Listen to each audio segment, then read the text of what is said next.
Bismillahirrahmanirrahim. Assalamualaikum warahmatullahi wabarakatuh. Bismillah, alhamdulillah, wassalatu wassalamu ala rasulillah, amma ba'd. Allahumma salli ala Sayyidina Muhammad wa ala ali Sayyidina Muhammad. Teman-temanku yang dirahmati Allah Subhanahu wa taala, siswa-siswi SMP SBC kelas 7, mari kita bersyukur kepada Allah bahwa Allah Subhanahu wa taala telah melimpahkan kepada kita nikmat yang tidak terhingga, nikmat yang tidak terbatas kepada kita. Salah satunya adalah nikmat iman, nikmat Islam, nikmat sehat lahir, sehat batin, sehingga kita masih diberikan kesempatan oleh Allah untuk menuntut ilmunya Allah Subhanahu wa taala.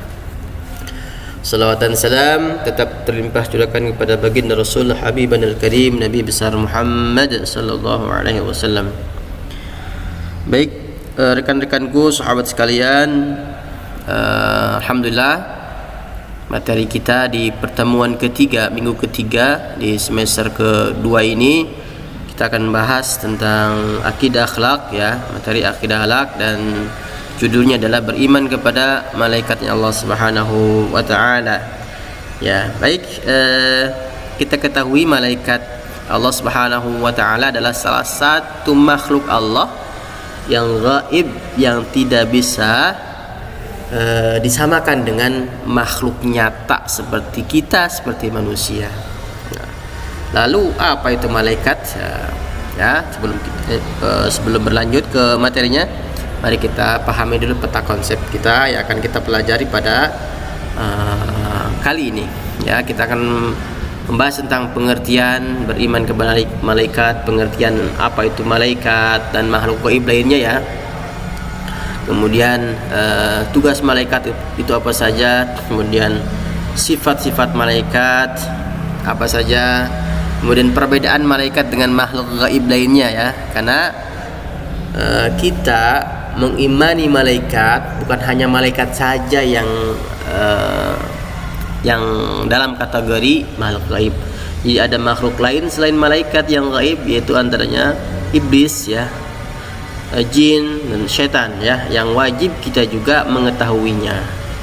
Dan yang paling terpenting adalah di akhir pembelajaran kita ini kita bisa memetik hikmah, ya, memetik hikmah baik yang akan kita aplikasikan dalam perilaku kita sehari-hari. Baik, apa itu beriman kepada malaikatnya Allah Subhanahu wa taala? Beriman kepada malaikat berarti adalah berpercaya atau yakin kepada adanya para malaikat, ya, yang menjalankan tugasnya sesuai dengan perintah Allah Subhanahu wa taala dan tidak pernah mengingkarinya. Jadi Allah Subhanahu wa taala itu menciptakan malaikat benar adanya, ya. Dan kita harus percaya, kita harus yakin bahwa Allah Subhanahu wa taala menciptakan yang namanya malaikat, ya. Yang malaikat itu ditugaskan oleh Allah Subhanahu wa taala dengan tugas yang berbeda-beda, ya, dan tidak pernah mengingkarinya. Malaikat tidak pernah mengingkari perintah Allah Subhanahu wa taala, tidak pernah bermaksiat kepada Allah Subhanahu wa taala, dan tidak pernah membangkang atau menolak atas perintah Allah Subhanahu wa taala. Itu namanya malaikat. Dan beriman kepada malaikat adalah salah satu dari hal-hal yang gaib yang wajib kita imani. Jadi hal gaib yang wajib kita imani itu bukan hanya malaikat, ya. Ini adalah malaikat, ini hanya salah satunya saja. Baik, lalu secara definisi, malaikat adalah hamba Allah yang dimuliakan, yang diutus oleh Allah, yang diciptakan dari cahaya. Malaikat itu diciptakan dari cahaya atau nur dalam bahasa Arabnya, yang ditugaskan untuk mengurusi berbagai macam urusan, ya. Ada yang tugasnya mencabut nyawa, ada yang tugasnya menyampaikan wahyu, ada yang tugasnya menanyai di alam kubur, ada yang tugasnya mencatat amal baik dan lain sebagainya. Itu tugasnya berbeda-beda, ya, tiap malaikat. Kemudian malaikat juga dalam sebuah ayat disebutkan dia memiliki sayap ya, ada yang 2, ada yang 3 dan seterusnya. Dan malaikat ini tidak pernah berdosa dan selalu patuh dan taat kepada Allah Subhanahu wa taala. Baik, hal ini disebutkan dalam surat Al-Anbiya ayat 26, kemudian surat Al-Fatir ayat 1 ya. Silakan dibaca, dipahami ya, kandungan surat Al-Anbiya ayat 26 dan surat Al-Fatir ayat 1 ya. Dan kemudian selain tadi makhluk gaib ya, selain malaikat, ada yang disebut dengan jin, dan jin ini juga harus kita yakini keberadaannya, bahwa jin itu ada, bahwa jin itu benar adanya, diciptakan oleh Allah Subhanahu wa taala. Baik. Lalu apa itu jin? Siapa itu jin ya? Jin itu adalah makhluk Allah yang diciptakan dari api yang sangat panas, yang diciptakan agar mengabdi kepada Allah Subhanahu wa taala. Jadi dari pengertian ini bahwa jin itu sama dengan manusia ya, punya tugasnya sama dengan manusia. Apa tugasnya? Mengabdi kepada Allah Subhanahu wa taala, beribadah kepada Allah Subhanahu wa taala. Jin, manusia ya, sama tugasnya beribadah kepada Allah Subhanahu wa taala. Hal ini jelas dijelaskan dalam Allah Subhanahu wa taala surat Al-Dzariyat ayat 56. Bismillahirrahmanirrahim. Wa ma khalaqatul jinna wal insa illa liya'budun. Yang artinya, dan aku, kata Allah, tidak menciptakan jin dan manusia melainkan supaya mereka mengabdi kepadaku. Mengabdi itu dalam artian beribadah kepada Allah Subhanahu wa ta'ala. Jadi jin sama halnya seperti manusia. Wa ma khalaqatul jinna wal insa, sama halnya seperti manusia, punya tugas yaitu beribadah, mengabdi kepada Allah Subhanahu wa taala. Dan kemudian ada yang disebut dengan iblis ya. Siapa itu iblis? Apa itu iblis ya? Nah, baik, kita lihat. Iblis itu adalah makhluk Allah yang diciptakan dari api ya. Jadi dia diciptakan dari api sama seperti jin. Nah, tapi iblis ini punya karakter pembangkang, selalu durhaka kepada Allah Subhanahu wa taala dan selalu menipu manusia agar durhaka kepada Allah Subhanahu wa taala. Jadi dapat disimpulkan bahwa iblis itu adalah bagian daripada jin ya, karena dia diciptakan dari api ya. Namun iblis ini adalah jin yang pembangkang ya, jin yang durhaka, jin yang selalu ingkar kepada Allah Subhanahu wa taala. Jadi hanya seperti manusia, manusia itu ada yang taat ya, ada yang pembangkang, ada yang taat, ada yang pembangkang. Nah, sama seperti jin juga ada yang taat kepada Allah, ada yang membangkang kepada Allah Subhanahu wa taala. Nah, jin yang membangkang kepada Allah Subhanahu wa taala ini namanya iblis ya, iblis. Itu jin yang durhaka, selalu durhaka kepada Allah Subhanahu wa taala. Dan kita harus hati-hati terhadap jin ini ya, jin yang selalu membisikkan ke dalam keburukan, kejahatan. Hal ini sesuai dengan surat Al-A'raf ayat ke-12 dan surat Al-Kahfi ayat ke-50. Nanti silakan dilihat, dibaca, dipahami ayat tersebut berkait dengan iblis. Dan kemudian harus kita ketahui juga adalah setan ya, sering kita dengar, sering kita mendapati informasi tentang setan. Lalu apa itu setan? Nah, setan itu adalah dia karakter atau sifat jahat yang melekat pada makhluk ya, baik itu jin maupun manusia. Jadi setan itu lebih kepada karakter ya, bukan makhluk secara fisik ya, tapi dia karakter, sifat jahat, sifat pembangkang, sifat pendurhaka, itu namanya setan. Nah, setan karakter ini bisa melekat pada jin dan juga bisa melekat kepada manusia.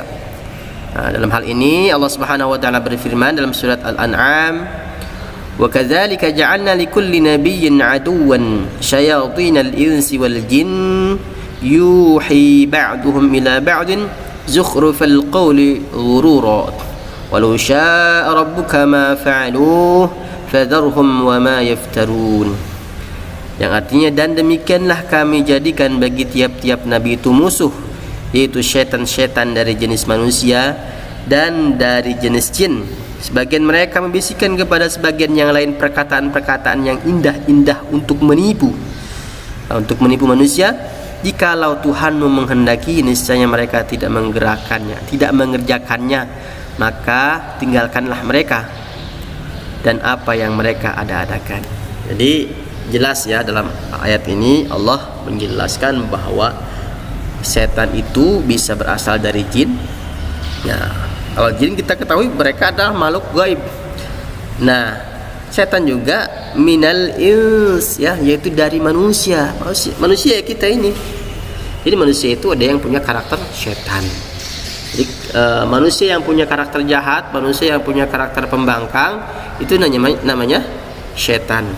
Sama juga jin yang punya karakter pembangkang ya, punya karakter penjahat juga setan ya. Tapi lebih dikenal dengan iblis kalau jin itu, dari kalangan jin ya.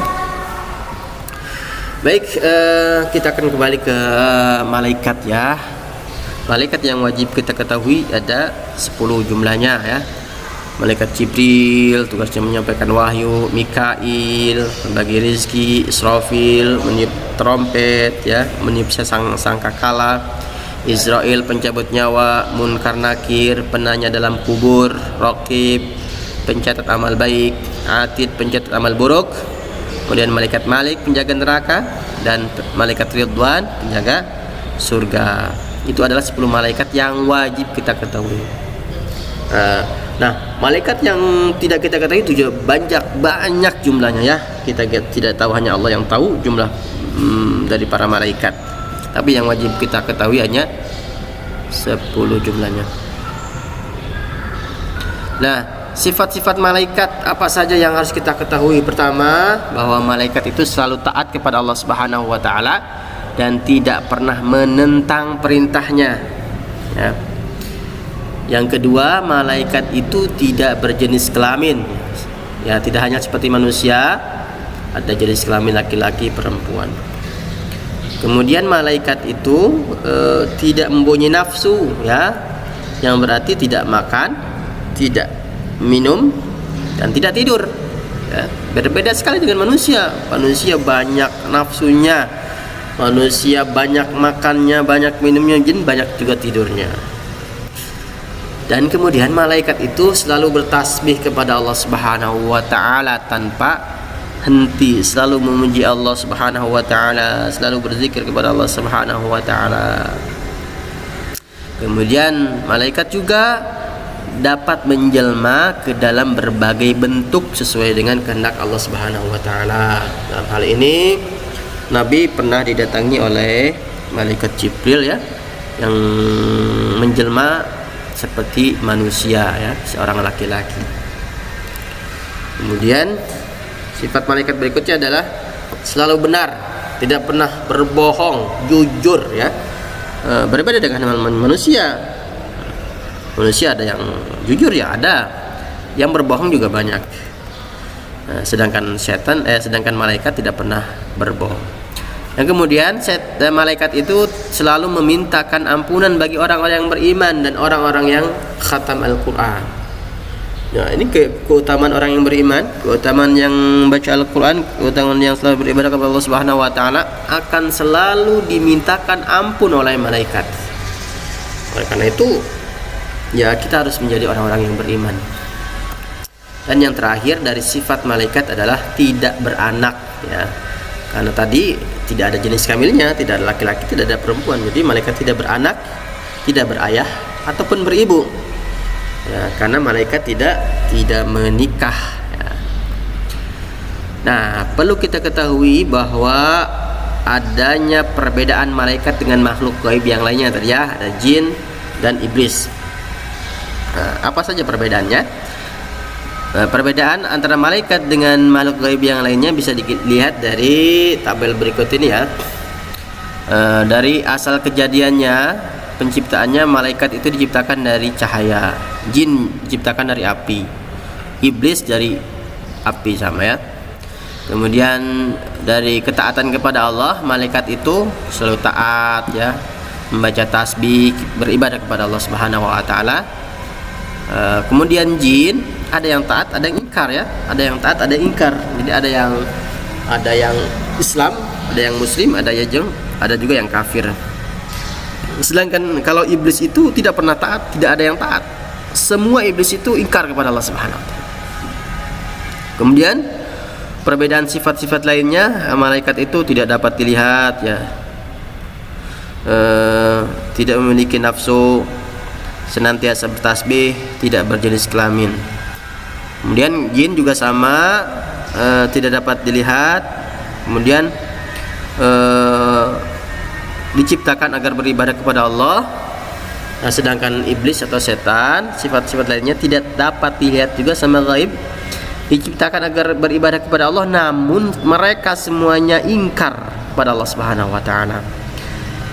Kemudian iblis selalu menggoda manusia agar tidak taat kepada Allah.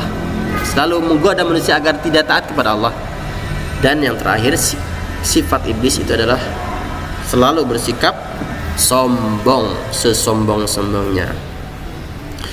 Nah, baiklah sekalian, yang terakhir hikmah dari kita beriman kepada Allah Subhanahu wa taala ya. Apa hikmahnya kita beriman kepada malaikat Allah Subhanahu wa taala? Ini yang harus kita teladani, yang harus kita pupuk. Yang pertama adalah meningkatkan keimanan kita di hadapan Allah Subhanahu wa taala. Kenapa? Karena di sekeliling kita, di sekitar kita itu ada malaikatnya Allah Subhanahu wa taala yang selalu memantau kita. Ya, ibaratnya malaikat itu adalah CCTV-nya Allah Subhanahu wa taala ya. Kita ke kamar mandi, ada malaikat yang memantau kita. Ke pasar ada yang memantau kita. Ke sekolah, kita di kamar, di rumah, berbuat apapun dipantau CCTV-nya Allah ya. CCTV-nya Allah Subhanahu wa taala yaitu malaikat. Kemudian selanjutnya adalah hikmahnya adalah mendorong kita untuk selalu meningkatkan kualitas pribadi kita dalam hal ibadah, dalam hal ketaatan kepada Allah Subhanahu wa taala, dalam hal salat. Mari kita meningkatkan salat kita, kualitas salat kita ya. Mulai dari bersucinya, taharahnya, wudunya, mulai dari takbir, ruku, sujud dan lain sebagainya harus kita tingkatkan kualitasnya. Kemudian hikmah kita beriman kepada malaikat Allah adalah mewujudkan masyarakat yang bermoral. Dan yang terakhir, mudah-mudahan dengan kita beriman kepada Allah Subhanahu wa taala, kita selalu bersabar saat mendapatkan ujian atau cobaan dari Allah Subhanahu wa taala. Demikian anak-anak sekalian, sahabat-sahabat sekalian yang dirahmati Allah Subhanahu wa taala. Pembelajaran kali ini mudah-mudahan kita bisa mengaplikasikan hikmah tadi dalam perilaku kita, dalam keseharian kita. Karena Allah Subhanahu wa taala selain kita manusia, Allah menciptakan jin, Allah menciptakan malaikat, Allah menciptakan makhluk-makhluk gaib yang lain yang tugasnya mereka mempunyai tugas masing-masing. Dan tentunya kita sebagai manusia, tugas kita adalah beribadah kepada Allah Subhanahu wa taala. "Wa ma khalaqtul jinna wal insa illa liya'budun." Tidaklah aku ciptakan jin dan manusia kecuali untuk beribadah kepada Allah Subhanahu wa taala. Demikian anak sekalian, mudah-mudahan bermanfaat. Jika salah kata, jika salah ucap dari saya, mudah-mudahan itu adalah karena kerendahan saya, kekurangan saya. Namun jika itu baik, jika itu benar, itu adalah semata-mata dari Allah Subhanahu wa taala. Mohon dimaafkan jika ada yang salah. Terima kasih atas segala perhatiannya. Setelah ini kalian juga bisa membaca materi yang lebih rinci, lebih lengkap di buku Aqidah Akhlak bab ketiga dan bab keempat ya. Silakan dibaca dan dikerjakan setelah ini soal-soal dari saya. Demikian, mari kita akhiri dengan membaca hamdalah, alhamdulillahirabbil alamin. Al-afu minkum. Wassalamualaikum warahmatullahi wabarakatuh.